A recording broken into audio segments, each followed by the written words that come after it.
Hey everybody, this is Perch, and a few of you have asked me, hey, you hired Mark Millar on your show and had an interview, and then he saved this $2 comic news for West. Why does he like West better? And the answer to that is screw you. No, I had a good time with the Mark Millar interview, and the timing, he was wanting to make the announcement at the time he was wanting to make the announcement, and so he did. And it's completely. I mean, the benefit to this is not my channel or any other channel. It's people are going to get to buy a comic for $2. And so some people have asked, like, is this a good idea? Will it work? What will this do? How is this going to change comics? So let's war game this out a little bit of what could and couldn't happen with this moment, because it's a little bit more complicated than you think. It's not as simple as it's not simple. So, scenario planning.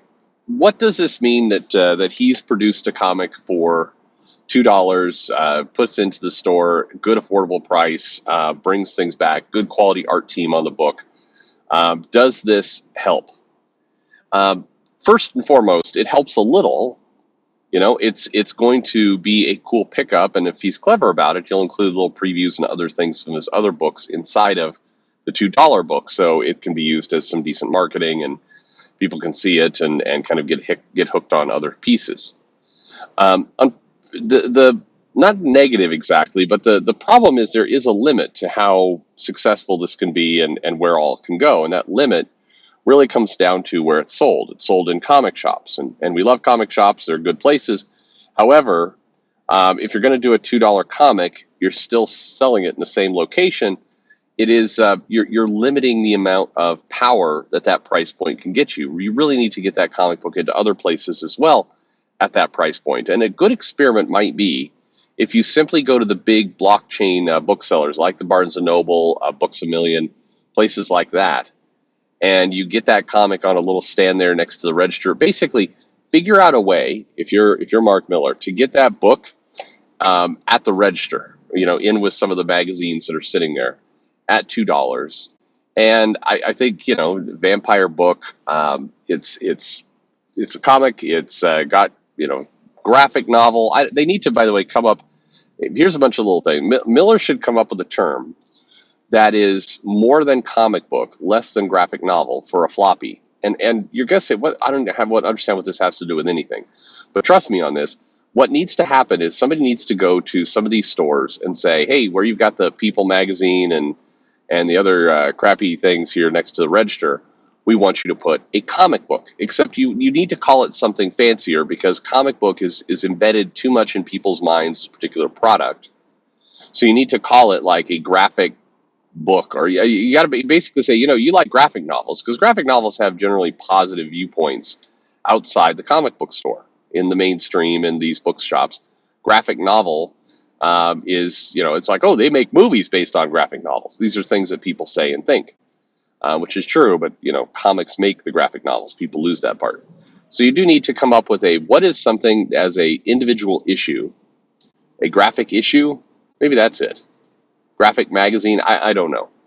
You might want to consider adjusting the size. I know that is absolute heresy in everything, but just make it so it fits there. Get it at $2, sell it there. If you're Miller and you got the price point, which is half the battle, and it will definitely help get new readers and get some people in and get some people who wouldn't normally try Millar's books, who are already going into the comic shop, it's likely to cause some of those people to jump in.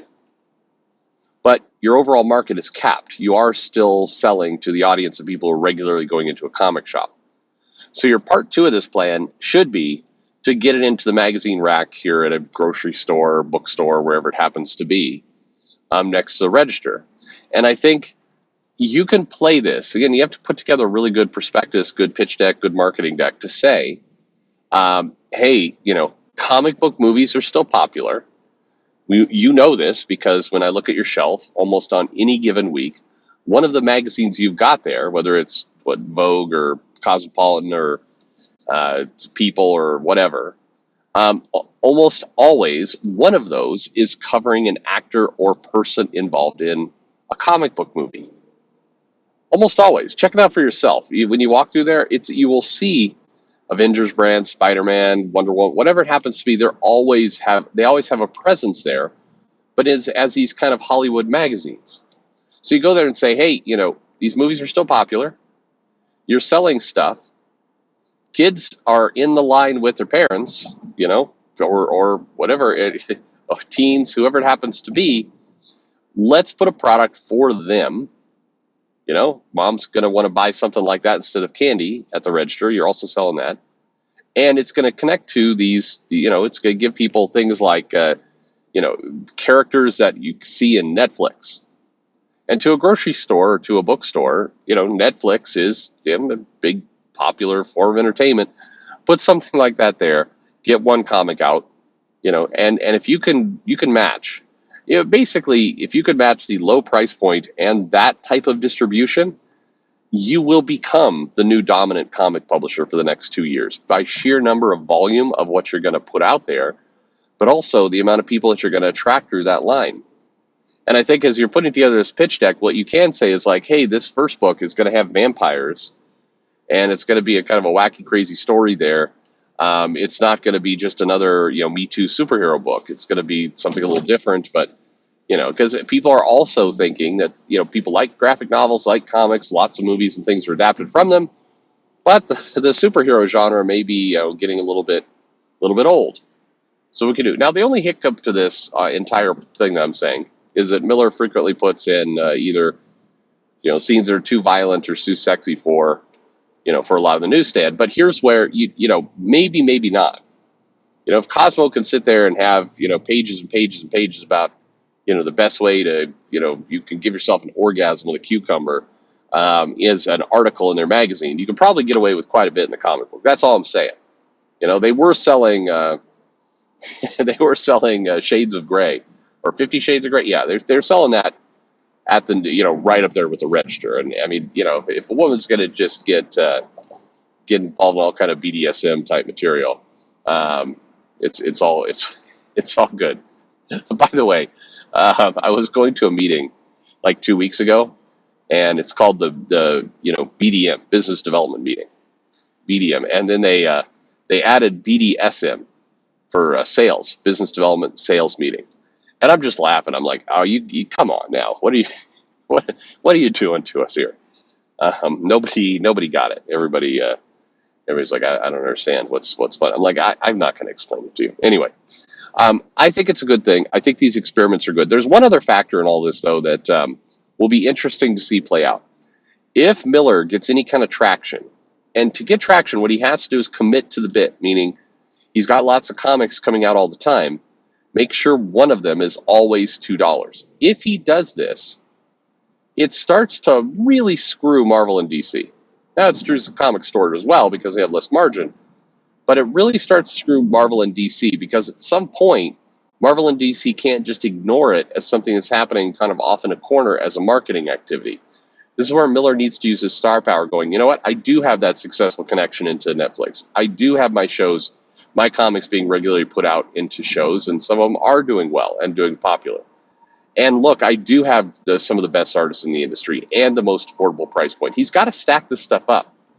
I would love in a different world, to just say, hey, I'm gonna, he wouldn't want this, but I'm gonna work for you for a year, and we're just gonna turn this thing on its head and take advantage of all the things you've done, which is quite a lot. He's done a lot. We're gonna take all these things and we're gonna stack them together, and we're gonna tell a picture of true transformation in comic books. Because kind of one by one, he's done a lot of it, but he needs to put the whole story together and really put it out there. Because as he does that, it starts to basically force Marvel, DC, Image's hand. They can't just ignore it. They have to figure out a way to respond or adjust or do something. And this is a kind of transformation and change that the industry badly, badly needs. It needs somebody to alter it. I think the crowdfunding stuff has been good in terms of if you're talking about an alteration for getting new people to be able to bring their ideas out to comics, without having to deal with the big two or publishers are sucking up to an editor who doesn't know what's going on or anything else. I mean, crowdfunding in many ways is kind of the Image 2.0 business model. It's like what the original founders of Image did in terms of like, we're going to go off, we're going to do our own thing. It's going to be like this. This is what crowdfunding is like. What Millar's put together, and if he can kind of bring all the pieces onto one table, it's more like what Marvel and DC 2.0. It's a different game. It's a good game, and it will be fascinating to see how, if he can gain some traction, how people respond. And I'd love to see, disruption is what's needed. So that's what I would absolutely love to see go on. Anyway, it's a good. I love it when people are trying new things. This is a new thing, so the more of that, the better. What do you think? $2 comic, useless, good? Again, it's all in how he plays it. If this is a one-off kind of gimmick, he does with this comic, and then he goes back and does what he normally does, and and he doesn't really follow up on it, then well, in the grand scheme of things, won't really matter. But hopefully, this is the start of something more significant that he's doing. Anyway, thanks for listening.